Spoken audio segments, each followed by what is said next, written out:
Mobile یار بابو کا ہے بار بار کا موبائل دکھائے کہ ہمارے پاس موبائل ہے۔ تو حضرت مقداد رضی اللہ تعالیٰ عنہ کہنے لگے کہ یا رسول اللہ میری بیوی بھی 4 دن فاقے سے ہے،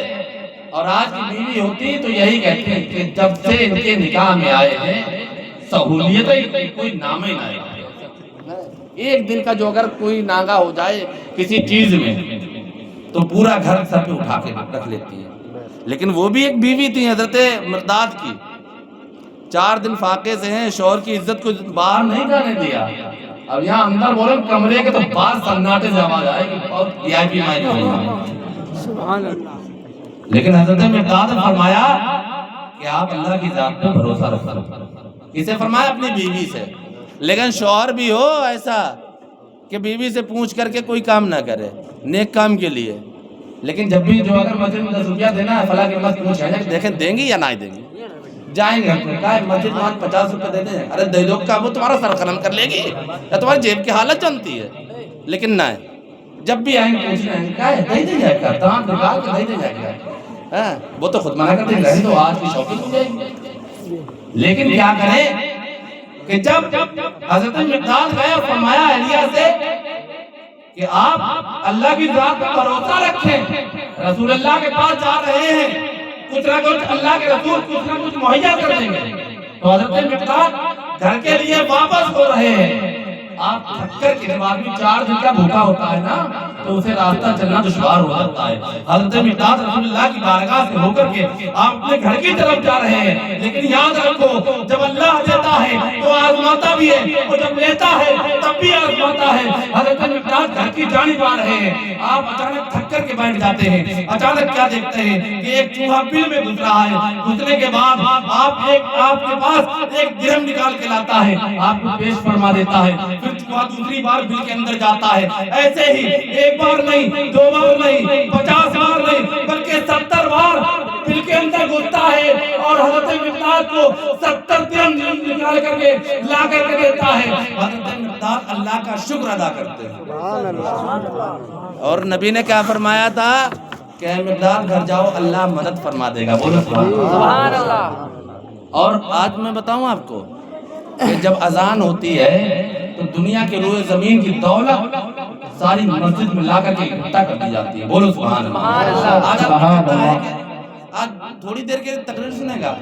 مزہ نہ جائے، ارے مزے کے لیے کام کیے جاتے ہیں، یہ گناہ صاف کرنے کے لیے کام کیے جاتے ہیں، ہم سے کوئی گناہ سرزد نہ ہو۔ لیکن حضرت مقداد نے کیا کیا کہ وہی 70 درہم لیے رسول اللہ کی بارگاہ میں پھر واپس چلے گئے، بولو سبحان اللہ۔ اور جو اگر امام صاحب کسی کو تعویذ بنا کے دیتے ہیں کسی کو فائدہ مل جائے تو دوبارہ واپس نہ پلٹ دے گا، وہ ان کا جانی دشمن بن جائے گا، ان کا مسجد سے نکال دو۔ یہ حالات ہیں اب۔ لیکن حضرت مقداد نے کیا کیا کہ رسول اللہ کی بارگاہ میں پھر گئے اور فرمایا یا رسول اللہ میرے پاس 70 درہم ہے، بولو سبحان اللہ۔ سبحان اللہ۔ کیا فرمایا کہ میرے پاس 70 درہم ہے، تو میرے نبی نے فرمایا اے مقداد یہ 70 درہم کہاں سے آئے، تمہارے پاس تو ابھی کچھ بھی نہیں تھا۔ تو حضرت مقداد نے فرمایا یا رسول اللہ میں گھر جا رہا تھا، اچانک کے تھک کر کے بیٹھ گیا، یا رسول اللہ میں نے دیکھا کہ ایک چوہا بل کے اندر گھس رہا ہے اور وہ مجھے لا کر کے دے رہا ہے۔ میرے نبی نے فرمایا اے مقداد تم نے بل کے اندر ہاتھ تو نہیں ڈالا تھا، اے مقداد تم نے کہیں ہاتھ تو نہیں ڈالا تھا کہ شاید کہ دوسرا درہم مل جائے۔ حضرت مقداد نے فرمایا فدا کا بھی امی میرے ماں باپ آپ پر قربان ہو جائیں، یا رسول اللہ میں نے ہاتھ نہیں ڈالا تھا، چوہا بل کے اندر جاتا درہم نکال کے لا کر کے میری بارگاہ میں پیش فرما دیتا ہے۔ تو قرآن فرماتا ہے ان اللہ یرزق من یشاء بغیر حساب، تم گمان بھی نہیں لگا سکتے ہو اللہ تو بے حساب رزق عطا فرما دے گا۔ نعرہ تکبیر، نعرہ تکبیر، نعرہ رسالت، نعرہ رسالت، مسلک اعلیٰ حضرت، مسلک اعلیٰ حضرت، جشن غریب نواز، جشن غریب نواز، نعرہ تکبیر، نعرہ رسالت۔ تو حضرت مقداد نے فرمایا یا رسول اللہ میں نے بل کے اندر ہاتھ نہیں ڈالا تھا، بولو سبحان اللہ۔ میرے نبی نے پوچھا ہے مقداد 70 درہم آئے کہاں سے، یعنی جس کے پاس پھوٹی کوڑی نہ ہو اور 1 لاکھ 2 لاکھ آئے جائیں تو ان کا پورے محلہ پیچھے پڑ جائے گا، تمہاری لاٹری لگی ہے کہا کہ کوئی بینک کا کیلکولیٹر راج نہیں کرے گا، ٹھیک ہے،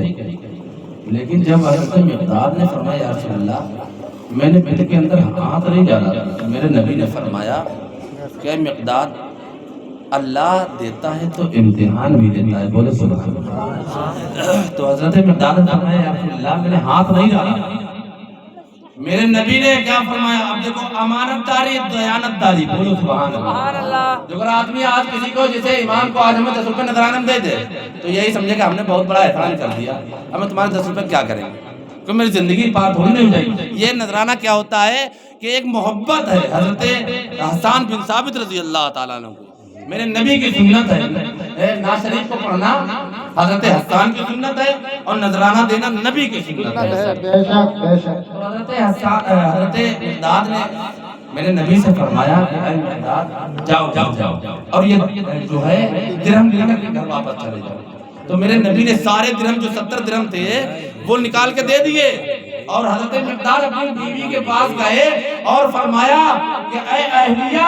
اللہ کے رسول نے 70 درہم عنایت فرمایا، خوش ہو جاؤ۔ بے شک بے شک بے تو شک۔ حضرت مقداد کی اہلیہ کہنے لگی کہ 70 درہم کہاں سے آئے، اچانک کہاں سے نکل آیا؟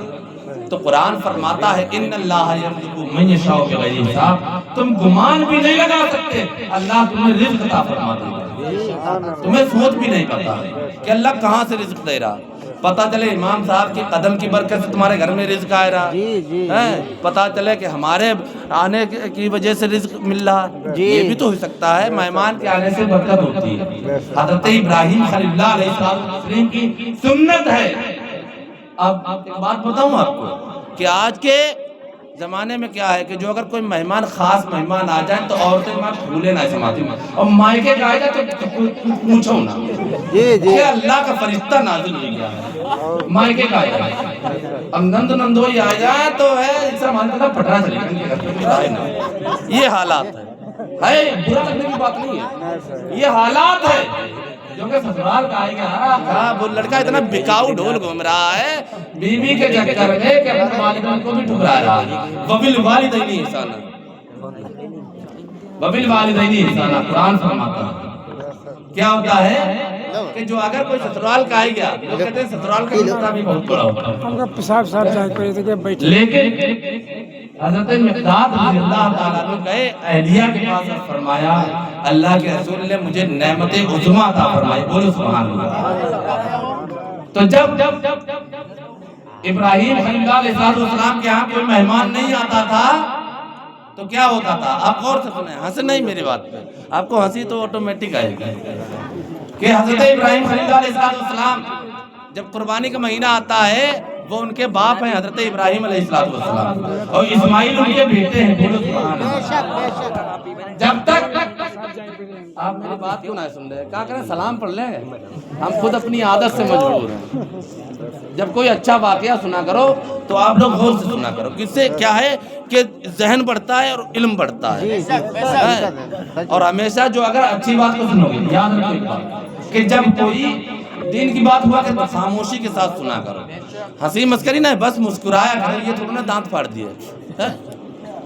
جب حضرت ابراہیم خلیل اللہ علیہ السلام کے ہاں جب کوئی مہمان آتا تھا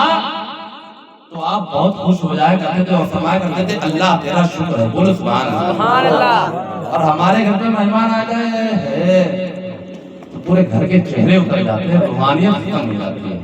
لیکن جب مہمان آتا ہے تو رزق لے کر کے آتا ہے، بولو سبحان اللہ، اور جب چلا جاتا ہے تو رزق لے کر کے چلا جاتا ہے۔ تو نبی پاک صلی اللہ علیہ وسلم کے صحابی حضرت مقداد گئے اور گھر پہ پہنچے تو کیا کیا، اپنی اہلیہ کو 70 درہم دے دیے، تو وہ اہلیہ بھی وفادار تھی، بولو سبحان اللہ۔ آپ چاہے لاکھ 2 لاکھ روپیہ لائے اپنی اہلیہ کو یعنی اپنی بیوی کو وائف کو دے دے، ہسبینڈ مائی وائف کو دے دے تو وائف کا یہ ہمت نہ پڑے گی لاؤ میں 100 روپے نکال کے اپنے نام سے مرنے سے پہلے دے دیں جا کے مسجد میں، نہ وہ پہلے اپنے سب سے پہلے دماغ لگائے کہ ہمیں شاپنگ کرنا ہے، سب سے بڑا موہلی کا مال کون سا ہے، شاپنگ مال ڈھونڈے، سیتا پور کا ڈھونڈے کہ سب سے بڑا شاپنگ مال کون سا ہے، چپل کون سے لینا چاہیے، گرارہ کیسا لینا چاہیے، پورے محلے میں یہ حالات لیکن جب بھی یاد رکھو، ایک بات بتاؤں آپ کہ میرا دین، اللہ کے رسول نے فرمایا کہ میرا دین غریبوں سے چلا ہے۔ اے بھیا بابو ہلو بھائی گڑبڑ ہو رہا ہے بھائی، کیا کریں، سلام پڑھ لیں؟ ہم کوئی اتنا نہ پڑھ رہا ہے آپ کی محبت میں بول پڑھی رہے ہیں، جاتے ہیں، ٹھیک ہے۔ پڑھے تو رہا حافظ جی، آج کل تک مطلب گاؤں مچیا ہے کیا ہے کہ جب